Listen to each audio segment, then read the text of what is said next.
Chers amis briançonnais, bonjour. Cette deuxième vidéo de blog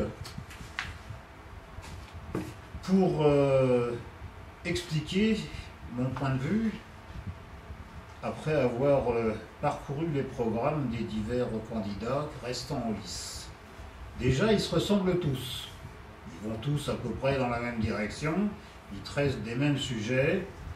C'est pas expliqué de la même façon, mais ça veut dire la même chose.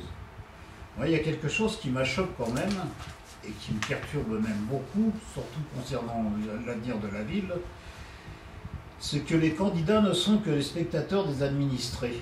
Ils ne voient rien des nécessités de la ville, ou ils n'ont qu'un survol, juste un survol de la ville.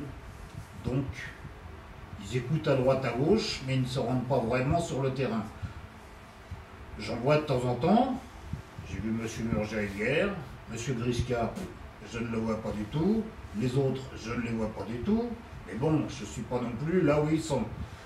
Et puis je ne vais pas à leur réunion parce que déjà c'est tard, et puis pour moi, c'est pas forcément pratique.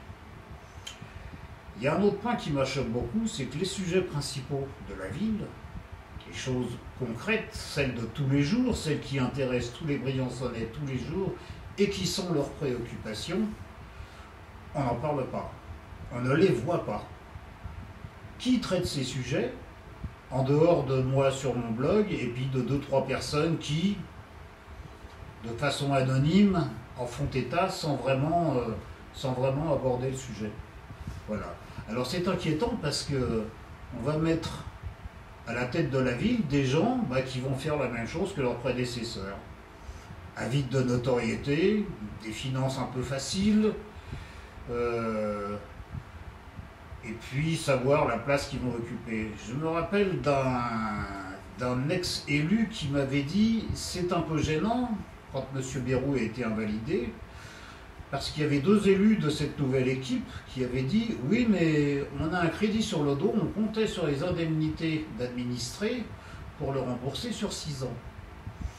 Moi, je me dis que quand quelqu'un a cette espèce d'arrière-pensée quand il se présente, c'est-à-dire faire du fric pour échanger sa voiture ou autre chose, c'est qu'il y a franchement un malaise. Où est l'intérêt de s'occuper réellement des administrés, de s'occuper réellement de la ville? Il n'y en a pas. L'intérêt, c'est avoir la place qui permet d'avoir du fric facile, net d'impôts.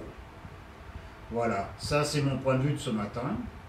C'est bref parce que je ne vais pas m'étaler, et puis je ferai d'autres petites vidéos sur des sujets divers dans les jours qui viennent. Voilà, bonne journée à tous et à très bientôt.